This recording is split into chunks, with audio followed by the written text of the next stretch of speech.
कहानी की शुरुआत में हम देखते हैं कि मॉर्टियर और रेसा नाम के पति पत्नी अपनी छोटी सी बच्ची को सुलाने की कोशिश कर रहे थे। मॉर्टियर अपनी बेटी को सुलाने के लिए एक कहानी पढ़ने लगा। जैसे जैसे वो उस कहानी को आगे पढ़ता रहा, उसे कुछ महसूस हुआ। तभी एक लाल रंग का कपड़ा आसमान से उड़कर उनकी खिड़की पर लटक गया। बिल्कुल ऐसे ही कपड़े का किताब में भी जिक्र था, तो ऐसा लगा मानो ये किताब से ही निकल कर आया हो। इस घटना के 12 साल बाद हम मॉर्टियर और उसकी बेटी मैगी को देखते हैं, जो इस वक्त अपनी गाड़ी में थे। मॉर्टियर गाड़ी चला रहा था और मैगी मैप से रास्ता बता रही थी। आखिरकार वो उस जगह पहुंच गए जहां एक पुरानी किताबों की दुकान थी। मैगी ने पूछा कि जिस किताब को आप इतने समय से ढूंढ रहे हैं, क्या वो हमें यहाँ मिल जाएगी? इस पर मॉर्टियर ने हैरान होकर कहा कि तुम्हें किसने कहा कि मैं एक किताब ढूंढ रहा हूँ? मैगी काफी समय से अपने पिता की ये हरकतें देख रही थी। मॉर्टियर अक्सर किताबों की दुकान में जाता है, कुछ ढूंढता है और वो किताब ना मिलने पर उसके चेहरे पर उदासी साफ दिखती है। खैर अभी के लिए मॉर्टियर ने ये कहकर टाल दिया कि ऐसा कुछ भी नहीं है, जिसके बाद वो किताब की दुकान में चला गया। इस दौरान मैगी बाहर बाजार में घूमने लगी।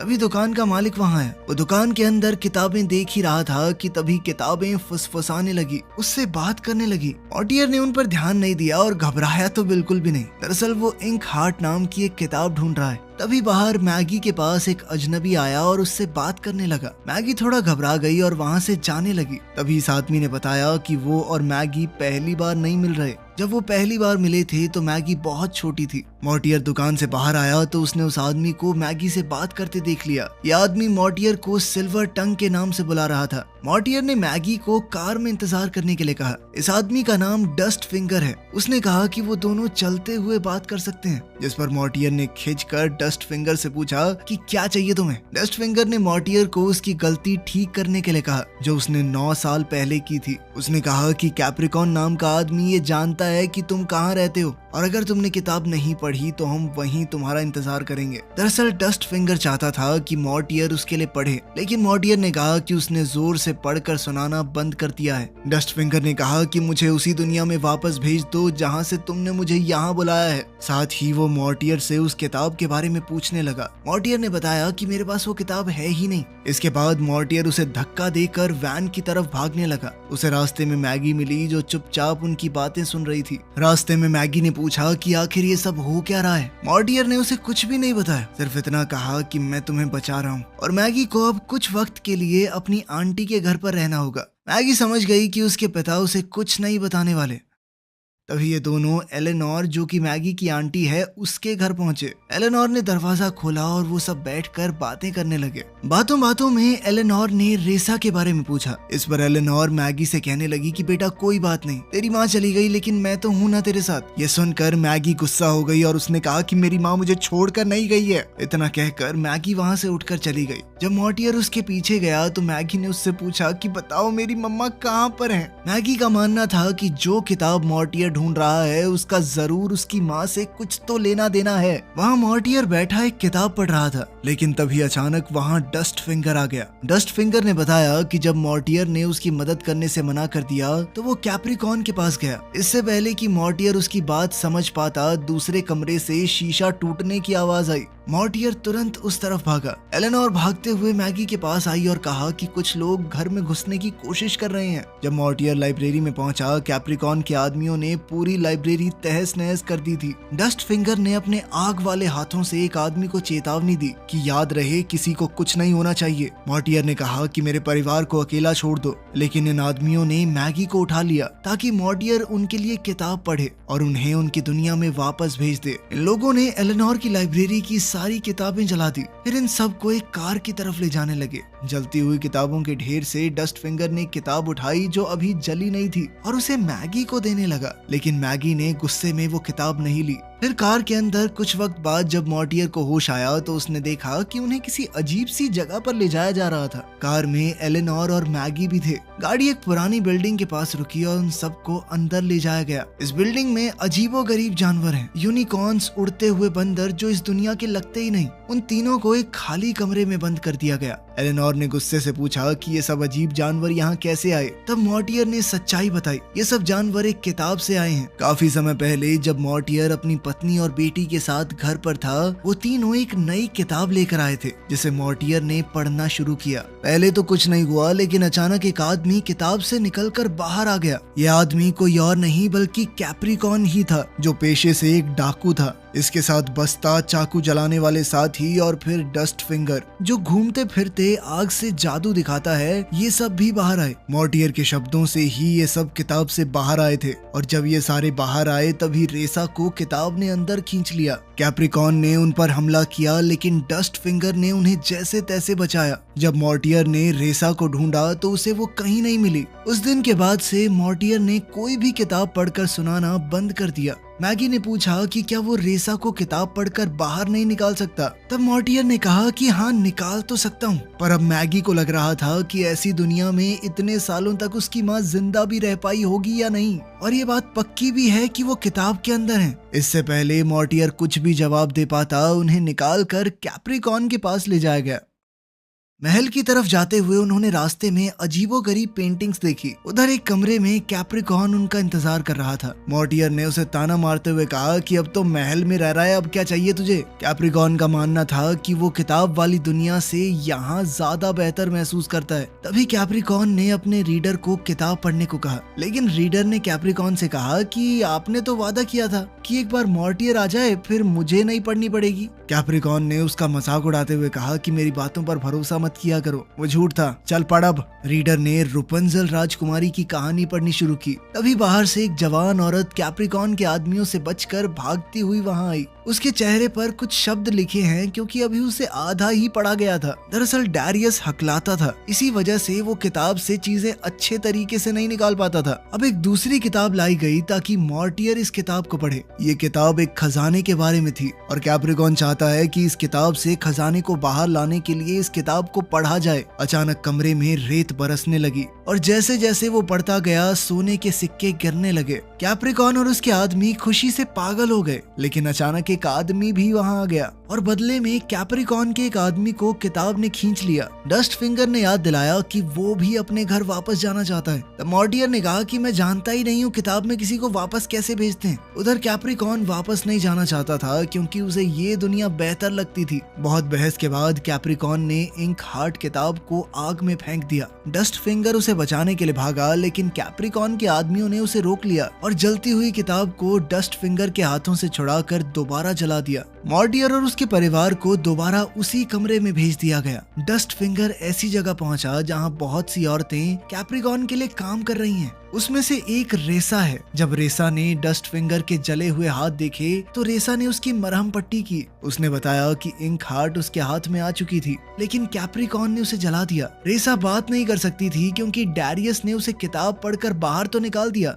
लेकिन उसकी आवाज वहीं रह गई किताब के अंदर। रेसा ने डस्ट फिंगर को उसके हाथों के लिए थोड़ी बर्फ दी। दूसरी ओर जो आदमी सोने के सिक्कों के साथ बाहर आया है, वो भी मॉर्टियर वाले कमरे में ही बंद था। वो खुद को दिलासा दे रहा था कि ये सपना है, ये सपना है। ये देखकर मैगी ने उसे शांत करते हुए पूछा कि तुम्हारा नाम क्या है। उसने बताया कि मेरा नाम फरीद है। अगले दिन डस्ट फिंगर एक सपना देखते हुए उठा, जिसमें उसकी पत्नी उसे वापस बुला रही है। उठते ही उसने देखा कि रेसा उसकी बैंडेज उतार रही है, और डस्ट फिंगर ने पूछा कि वो इस एहसान का बदला कैसे चुकाएगा। रेसा ने अपनी चेन की तरफ इशारा किया, मानो कह रही हो कि मैं आजाद होना चाहती हूँ। डस्ट फिंगर ने पूछा कि आजाद होके वो जाएगी कहाँ। रेसा ने उसे कागज का टुकड़ा दिखाया, जिसमें मॉर्टियर और मैगी का स्केच बना था। हैरानी से डस्ट फिंगर ने पूछा कि क्या ये तुम्हारा परिवार है। जिसके बाद रेसा ने हामी भरते हुए लिखकर पूछा कि तुमने इन्हें देखा है क्या। डस्ट फिंगर को याद आया कि जब वो किताब से बाहर आया था तो रेसा को अंदर खींच लिया गया था, और फिर डैरियस ने किताब पढ़कर उसे बाहर निकाल दिया। इसी वजह से मॉर्टियर इंक हार्ट के अंदर से अपनी पत्नी को बाहर नहीं निकाल पा रहा, क्योंकि वो तो पहले से ही बाहर है। तभी डस्ट फिंगर ने उससे वादा किया कि मैं तुम्हें तुम्हारे परिवार से जरूर मिलवाऊंगा। वो बाहर गया तो उसने देखा कि गार्ड्स सो रहे हैं, तो उसने अपने पालतू जानवर को जाकर चाबी लाने के लिए कहा। क्विन डस्ट फिंगर का पालतू जानवर चाबी ले आया और रेसा को दे दी। रेसा ने अपनी चेन खोली जिनसे वो बंधी हुई थी। जैसे ही डस्ट फिंगर मॉर्टियर के दरवाजे पर पहुंचा, उसने मैगी को कहते सुना कि शायद इंक हार्ट की एक और भी कॉपी हो। डस्ट फिंगर अंदर गया और उसने मॉर्टियर से पूछा कि क्या वो एक डील कर सकते हैं कि अगर इंक हार्ट की एक और कॉपी मौजूद है तो वो उसे साथ मिलकर ढूंढेंगे और फिर वो डस्ट फिंगर को वापस अपने घर भेजकर रेसा को बाहर बुला सकता है। डस्ट फिंगर ने एक किताब निकाली और मॉर्टियर को पेज 14 पढ़ने को कहा। जैसे ही उसने ये पेज पढ़ा, एक बहुत बड़ा तूफान आ गया, जिसे देखकर सभी गार्ड्स घबरा गए। रेसा भी बाहर आई, लेकिन भागते हुए वो एक बड़े खड्डे में जा गिरी। डस्ट फिंगर, मॉर्टियर, फरीद, एलेनोर और मैगी वहाँ से निकल गए। भागते भागते डस्ट फिंगर नीचे गिर गया तो उसने देखा कि रेसा एक खड्डे में फंसी हुई है। उसने डस्ट फिंगर से मदद मांगी, लेकिन डस्ट फिंगर ने उसकी मदद नहीं की और बाकियों के साथ वहाँ से भाग गया। वो सभी लोग एक वैन में बैठकर वहाँ से निकल गए और पूरी जगह तूफान से तहस नहस हो गई। ये लोग गाड़ी चलाते हुए शहर में पहुंचे, जहाँ उन्हें इंक हार्ट के राइटर से मिलना था। डस्ट फिंगर ने उनके साथ जाने से मना कर दिया, क्योंकि वो अपनी जिंदगी की आगे की कहानी नहीं जानना चाहता, उसे जीना चाहता है। इस पर मैगी ने पूछा कि ये तो अच्छी बात नहीं है कि तुम्हें फ्यूचर का पता होगा। उसने कहा कि जब पहले से पता होगा तो जिंदगी जीने का मजा ही क्या है। मैगी और मॉर्टियर अब किताब के राइटर के पास पहुंचे। राइटर ने दरवाजा खोला तो उसे लगा कि ये लोग उसका ऑटोग्राफ लेने आए हैं, लेकिन मैगी ने बताया कि हम तो अभी अभी कैप्रिकॉन के चंगुल से बचकर भागे हैं। लेकिन किताब के राइटर फेनोग्लियो को उसकी बात पर विश्वास नहीं हो रहा था और वो उनकी बातों को मजाक समझकर मुस्कुराने लगा। उसने कहा कि हाँ, मेरे लिखे हुए किरदार हैं ही इतने बेहतरीन कि लोगों को ये असली लगने लगते हैं। फिर वो तीनों वहाँ वापस पहुँचे जहाँ वो फरीद और डस्ट फिंगर को छोड़ कर आए थे। उन्होंने डस्ट फिंगर को आग के साथ कुछ करतब करते देखा। हैरानी से राइटर ने कहा कि ये तो बिल्कुल वैसा ही है जैसा मैंने लिखा था। फेनोग्लियो खुद को रोक नहीं पाया और वो डस्ट फिंगर से बात करने आगे बढ़ा, लेकिन मॉर्टियर ने उसे रोक दिया, ये कहकर कि डस्ट फिंगर उससे डरता है क्योंकि वो अपनी कहानी का अंत नहीं जानना चाहता। फेनोग्लियो ने कहा कि इसलिए डर रहा है क्या कि आखिर में मर जाएगा। ये सुनकर तो बेचारा डस्ट फिंगर डिप्रेस ही हो गया। अबे मरना था मर जाता, बताने की क्या जरूरत थी साले राइटर। आखिरकार उसने फेनोग्लियो से पूछा कि वो मरेगा कैसे। फेनोग्लियो ने बताया कि तुम अपने पालतू जानवर क्विन को बचाते हुए मरोगे। तभी मॉर्टियर ने राइटर से इंक हार्ट की कॉपी मांगी। राइटर उन सबको अपने घर ले गया, जहाँ स्टोर रूम में बहुत सी किताबें थी, लेकिन इंक हार्ट वहाँ नहीं मिली। राइटर ने बताया कि कुछ वक्त पहले पता नहीं कैसे मेरी किताबें या तो जल जाती या फिर गायब हो जाती, समझ ही नहीं आ रहा क्या हुआ। मॉर्टियर तुरंत समझ गया था कि जरूर इस सब के पीछे कैप्रिकॉन का हाथ है, लेकिन आखिरकार इंक हार्ट की एक मैन्युस्क्रिप्ट मिल गई। अब डस्ट फिंगर को वापस जाने की पूरी आग लगी हुई थी। उसने मॉर्टियर से कहा कि अब जल्दी से मुझे वापस भेज दो, लेकिन मॉर्टियर ने कहा कि पहले वो अपनी पत्नी को वापस लाएगा। अब डस्ट फिंगर के पास सच बताने के अलावा कोई चारा तो था नहीं। उसने बता ही दिया कि तुम्हारी पत्नी इसी दुनिया में है। डैरियस पहले ही उसे वहाँ से निकाल चुका है। गुस्से में आकर मॉर्टियर ने पूछा कि अभी वो कहाँ है, लेकिन डस्ट फिंगर ने कहा कि तुम्हें मुझे वादा करना होगा कि मुझे वापस किताब में भेजोगे। जिसके बाद डस्ट फिंगर ने बताया कि वो वही है जहाँ से हम भाग कर आ रहे हैं। राइटर की गाड़ी में उन दोनों ने वहां जाने का फैसला किया, जबकि फरीद और मैगी को वो लोग राइटर के पास ही छोड़ गए। उस रात मैगी को राइटर के घर पर अचानक ही बैठे बैठे किसी के फुसफुसाने की आवाज आई। ये वही किताब है जो जलने से बच गई थी। मैगी उस किताब के पास गई और उसने इसे पढ़ना शुरू किया। जैसे ही उसने किताब पढ़ी तो टोडो नाम का एक कुत्ता किताब से बाहर आ गया और तुरंत बिस्तर के नीचे छुप गया। राइटर ने अचानक ही उसके कमरे का दरवाजा खटखटाया। जैसे ही मैगी ने दरवाजा खोला, उसे पता चला कि राइटर को कैप्रिकॉन के गुंडों ने बंदी बना लिया था और अब वो गुंडे मैगी को धमकाकर मॉर्टियर का पता पूछने लगे। तभी राइटर ने टोडो को देखा और उसे पता चला कि मैगी भी किरदारों को किताब से बाहर ला सकती है। उसने ये बात गलती से जोर से बोल दी। ये सुनकर कैप्रिकॉन और उसके गुंडे समझ गए कि मैगी भी एक सिल्वर टंग है, जिसके बाद वो मैगी को अपने साथ ले गए। रास्ते में मॉर्टियर ने डस्ट फिंगर से पूछा कि क्या रेसा ठीक है। इस पर डस्ट फिंगर ने उसे बताया कि वो वैसे तो ठीक है पर बोल नहीं सकती। अचानक डस्ट फिंगर ने मॉर्टियर को गाड़ी रोकने के लिए कहा। उसने जाकर गाड़ी की डिक्की को खोल कर देखा तो वहाँ फरीद छुपा हुआ था। फरीद ने कहा कि मुझे वो राइटर ठीक आदमी नहीं लग रहा था, इसीलिए मुझे नहीं रहना था उसके साथ। जल्द ही मॉर्टियर, फरीद और डस्ट फिंगर कैप्रिकॉन के महल के पास पहुंचे। इन्होंने चुपचाप पीछे के रास्ते से अंदर घुसने की कोशिश की, जिसके लिए वो छत पर चढ़ गए। तभी मॉर्टियर फिसल गया और कैप्रिकॉन के आदमियों ने उसे देख लिया। किसी तरह ये तीनों बचकर भागे। मॉर्टियर ऊपर चढ़ा और रेसा रेसा के कमरे तक पहुंच गया जहां रेसा का सारा सामान पड़ा था। अंदर जाकर उसे रेसा की स्केचबुक मिली जिसमें उसने अपने परिवार की ड्राइंग्स बनाई थी। बाहर फरीद और डस्ट फिंगर मॉर्टियर का इंतजार कर रहे थे। इस दौरान फरीद ने डस्ट फिंगर से कहा कि मैं तुम्हारा आग वाला जादू सीखना चाहता हूँ, और काफी कोशिशों के बाद वो ठीक ठाक जादू करने भी लगा। वो दोनों वहाँ खड़े ही थे। इस दौरान कैप्रिकॉर्न के एक आदमी ने उन्हें पकड़ लिया। फरीद तो किसी तरह भाग निकला, लेकिन डस्ट फिंगर को पकड़कर महल के अंदर कैप्रिकॉर्न के पास लाया गया। जैसे ही वो कैप्रिकॉर्न के पास पहुंचा, उसने देखा कि रेसा एक जाल के अंदर बंधी हुई थी। रेसा ने डस्ट फिंगर को अपने पास खींचा और डस्ट फिंगर ने उसे बताया कि उसका पति उसे लेने आया है। इस कमरे में कैप्रिकॉर्न मैगी से किताब पढ़वा कर बहुत सी चीजें इस दुनिया में ला रहा था, ये देखने के लिए कि क्या वो सच में सिल्वर टंग है। राइटर ने कैप्रिकॉर्न को देखकर कहा कि तुम बिल्कुल वैसे ही हो जैसा मैंने लिखा था। कैप्रिकॉर्न ने राइटर को अपना प्लान बताया कि वो एक खतरनाक किरदार को इस दुनिया में लाएगा जिसका नाम है शैडो, जिसके बाद शैडो इसी दुनिया में रहेगा। मैगी ने कहा कि वो ऐसा नहीं कर सकती क्योंकि तुमने पहले ही किताब की सारी कॉपीज जला दी हैं। लेकिन कैप्रिकॉर्न ने सांपों से भरे हुए एक डब्बे में पहले ही आखिरी कॉपी छुपा कर रखी हुई थी। उसने वो किताब निकाल कर मैगी को दी और उसे कहा कि शैडो को इस दुनिया में लेकर आओ। मैगी ने कुछ भी पढ़ने से मना कर दिया, जिसके बाद कैप्रिकॉर्न मैगी को उस कमरे में लेकर गया जहां उसकी माँ जाले में लटकी हुई थी। मैगी ने पहले तो उसे नहीं पहचाना, लेकिन फिर माँ कहकर पुकारा और उसकी तरफ भागी। कैप्रिकॉर्न ने हंसते हुए कहा कि नहीं पढ़ना ना मेरे लिए मत पढ़, मैं बस तेरी माँ को मार दूंगा। मैगी को एहसास हुआ कि अब उसके पास कोई रास्ता नहीं।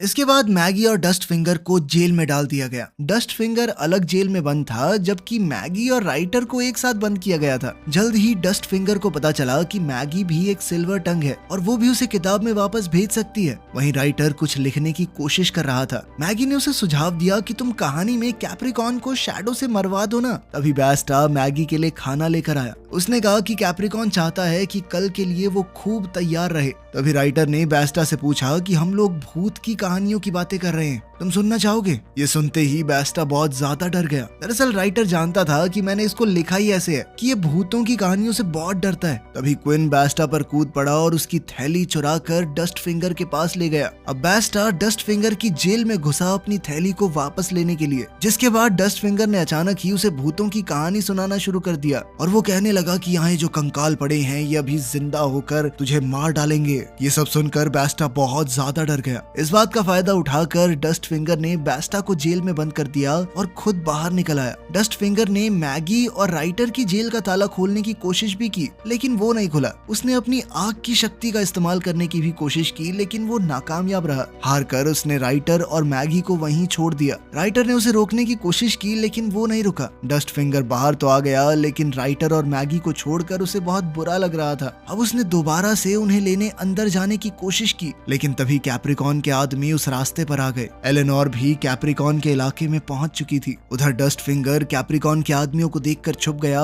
लेकिन मॉर्टियर और फरीद ने उसे अंदर खींच लिया। फरीद ने खुशी खुशी में उसे गले लगा लिया। डस्ट फिंगर ने मॉर्टियर को मैगी और राइटर के बारे में बताया और ये भी कि कैप्रिकॉर्न शैडो को इस दुनिया में लाने वाला है मैगी का इस्तेमाल करके, क्योंकि उसकी बेटी भी उसकी तरह एक सिल्वर टंग है। जेल में राइटर इंक हार्ट के बुरे किरदारों को लुभाने के लिए कहानियां लिख रहा था। तभी कैप्रिकॉर्न के आदमी मैगी को ले जाने आए। वहीं मॉर्टियर, डस्ट फिंगर और फरीद मैगी और रेसा को बचाने का प्लान बना रहे थे। मॉर्टियर ने डस्ट फिंगर से कहा कि तुम अपनी आग का इस्तेमाल करके सबका ध्यान भटकाना, जिसके बाद इन तीनों ने कैप्रिकॉर्न के आदमियों का भेष बनाकर अंदर जाने का फैसला किया। मैगी को व्हाइट गाउन पहनाकर एक खास जगह ले जाया गया जहां वो सबको पढ़कर कहानी सुनाएगी। उसने वहां रेसा और राइटर को पिंजरे में बंद देखा। कैप्रिकॉर्न ने घोषणा की कि कई साल बाद अब वो अपने लोगों से मिल पाएगा। उधर मॉर्टियर, फरीद और डस्ट फिंगर अंदर घुसकर कैप्रिकॉर्न के आदमियों को खत्म करने लगे। एलेनोर जब अंदर घुसी तो उसे वहां डैरियस मिला। उसने डैरियस से कहा कि अगर तुम यहाँ से निकलना चाहते हो तो मेरी मदद करो, जिसके लिए डैरियस मान गया। मैगी को जैसे ही पढ़ने के लिए किताब दी गई, उसे मॉर्टियर दिखाई दिया, लेकिन वो फिर भी शांत रही। मौका देखकर राइटर ने टोडो को एक पेज दिया ताकि वो मैगी तक पहुंचा सके। मॉर्टियर ने चिल्लाकर मैगी को आगे पढ़ने से मना किया, क्योंकि शैडो उस दुनिया में आना शुरू हो चुका था। जैसे ही टोडो ने मैगी को राइटर का दिया हुआ वो पन्ना पकड़ाया, मैगी ने उसे पढ़ना शुरू किया, जिसके बाद शैडो अचानक से कैप्रिकॉर्न के ऊपर हमला करने के लिए मुड़ गया। वहीं डस्ट फिंगर और फरीद महल को जला रहे थे। एलेनोर एक घोड़े पर सवार सारे जानवरों के साथ वहां पहुंच गई, जिससे चारों तरफ हड़बड़ी मच गई। मॉर्टियर ने मैगी से आगे पढ़ने के लिए कहा ताकि कहानी बदली जा सके, लेकिन आगे कुछ लिखा ही नहीं था। इसलिए मॉर्टियर ने मैगी को पेन पकड़ाया और कहा कि आगे की कहानी तुम लिखो। मैगी ने कहानी में कैप्रिकॉर्न को एक स्टैचू बना दिया और वो धीरे धीरे रेत में बदल गया। उसने शैडो को भी वापस भेज दिया और बाकी सब लोगों को भी जो किताब से बाहर बिना अपनी मर्जी के आए थे। डस्ट फिंगर ये सब देख रहा था, लेकिन उसने वापस जाने का मौका खो दिया। जिस वक्त ये सब हो रहा था वो थोड़ा दूर था। फरीद ने कहा कि मॉर्टियर उसकी मदद जरूर करेगा, लेकिन डस्ट फिंगर ने कहा कि अब तो इसे अपनी बीवी भी मिल गई, अब क्यों मदद करेगा मेरी ये। अचानक रेसा की आवाज भी लौट आई और पूरा परिवार एक हो गया। मैगी ने देखा कि किताब वहाँ से गायब हो चुकी थी और महल टूटकर गिर रहा था। इन सब लोगों ने जल्द से जल्द बाहर निकलने का सोचा। दरअसल फरीद ने चुपके से वो किताब उठा ली थी, जो अब उसने डस्ट फिंगर को दे दी। फरीद ने कहा कि वो कोई नया रीडर ढूंढ लेंगे जो उन्हें वापस भेज सके। डस्ट फिंगर ने फरीद से पूछा कि तू तो मैगी को पसंद करता है, तू क्यों जा रहा है मेरे साथ। जिस पर फरीद ने कहा कि मेरे पास फोटो है ना उसकी, इसे देख के खुश रह लूंगा मैं। वो दोनों बातचीत करते हुए जंगल की तरफ बढ़ने लगे। तभी मॉर्टियर उन दोनों के पीछे भागता हुआ आया। उसने डस्ट फिंगर से कहा कि मैं तुम्हें तुम्हारी दुनिया में वापस भेजने आया हूँ। जल्द ही उसने किताब पढ़नी शुरू की और डस्ट फिंगर अपनी दुनिया में वापस चला गया। रेसा और मैगी भी पीछे पीछे भागते हुए आए, लेकिन डस्ट फिंगर वहाँ से जा चुका था। फरीद को मॉर्टियर ने पूछा कि अब वो क्या करेगा। साथ ही उन्होंने क्विन को अपने पास ही रख लिया था ताकि उसे बचाने के चक्कर में डस्ट फिंगर की मौत ही ना हो। मैगी ने फरीद से कहा कि तुम हमारे साथ ही क्यों नहीं रुक जाते, जिसके लिए वो मान भी गया और अब सभी लोग खुशी खुशी रहने लगे।